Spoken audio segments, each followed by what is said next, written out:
Good evening.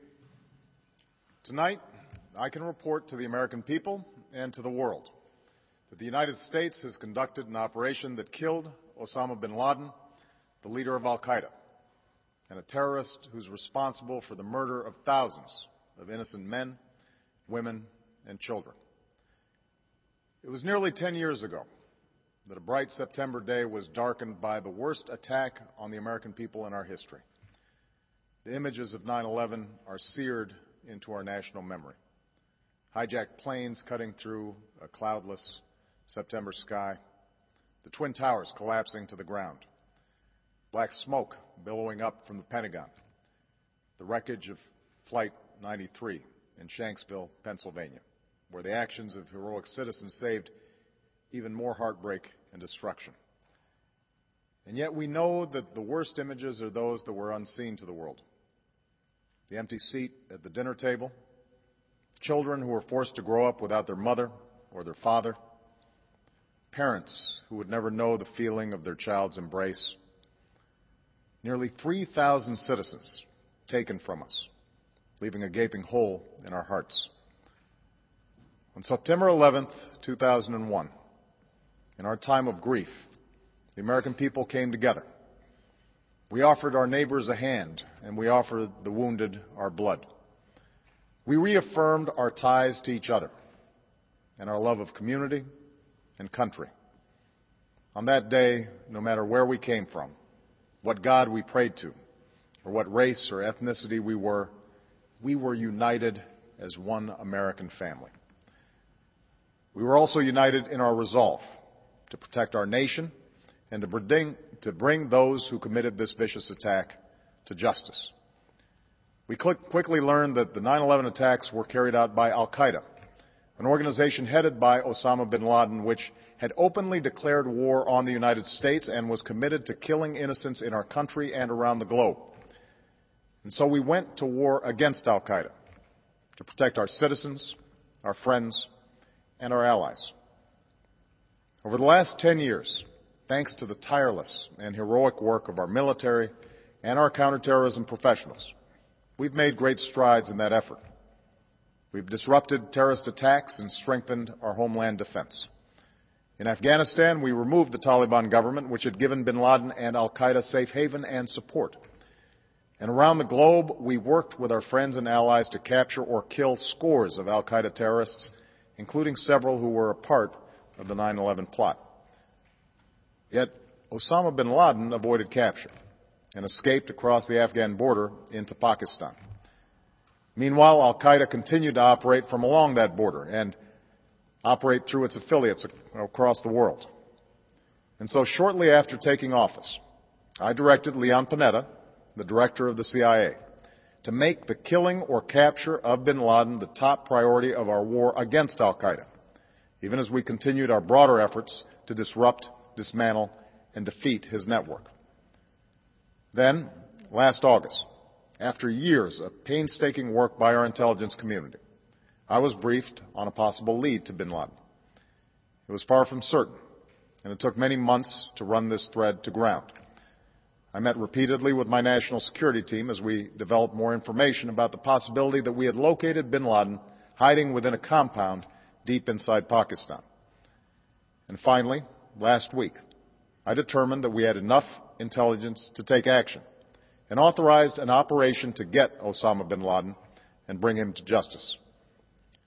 Today, at my direction, the United States launched a targeted operation against that compound in Abbottabad, Pakistan. A small team of Americans carried out the operation with extraordinary courage and capability. No Americans were harmed. They took care to avoid civilian casualties.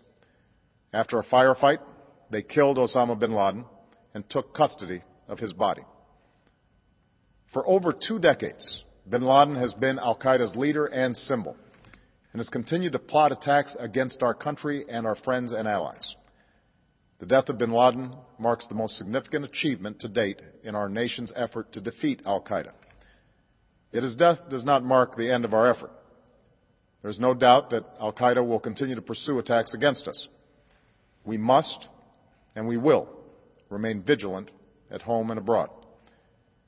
As we do, we must also reaffirm that the United States is not and never will be at war with Islam. I've made clear, just as President Bush did shortly after 9/11, that our war is not against Islam. Bin Laden was not a Muslim leader. He was a mass murderer of Muslims. Indeed, Al-Qaeda has slaughtered scores of Muslims in many countries, including our own.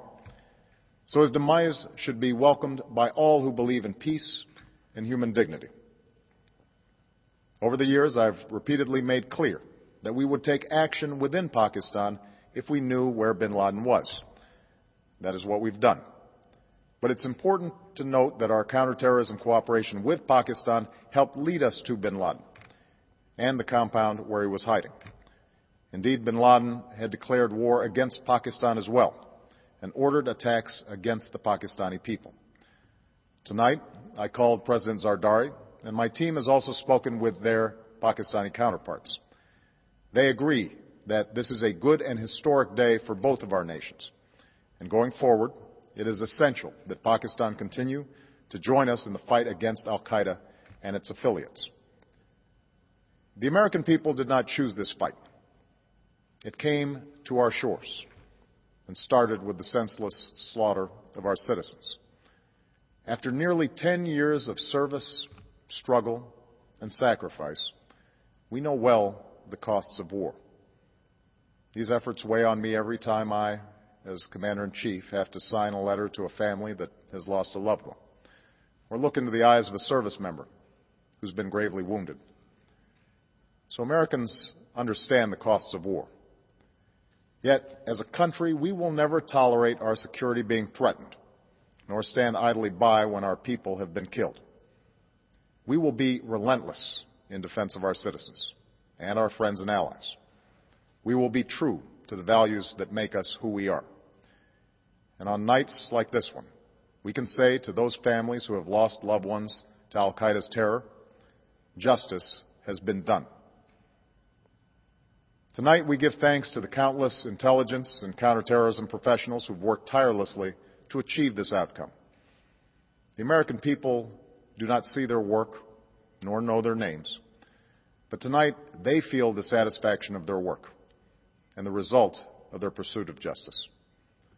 We give thanks for the men who carried out this operation, for they exemplify the professionalism, patriotism, and unparalleled courage of those who serve our country.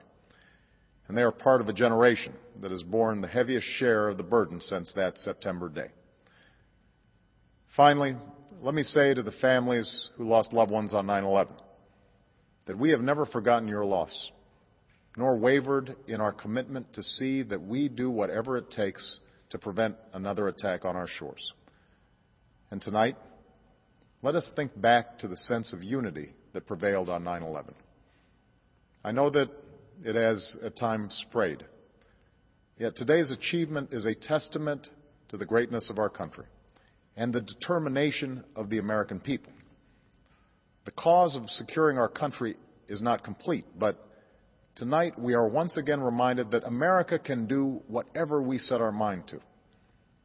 That is the story of our history. Whether it's the pursuit of prosperity for our people or the struggle for equality for all our citizens, our commitment to stand up for our values abroad, and our sacrifices to make the world a safer place. Let us remember that we can do these things not just because of wealth or power, but because of who we are. One nation, under God, indivisible, with liberty and justice for all. Thank you. May God bless you. And may God bless the United States of America.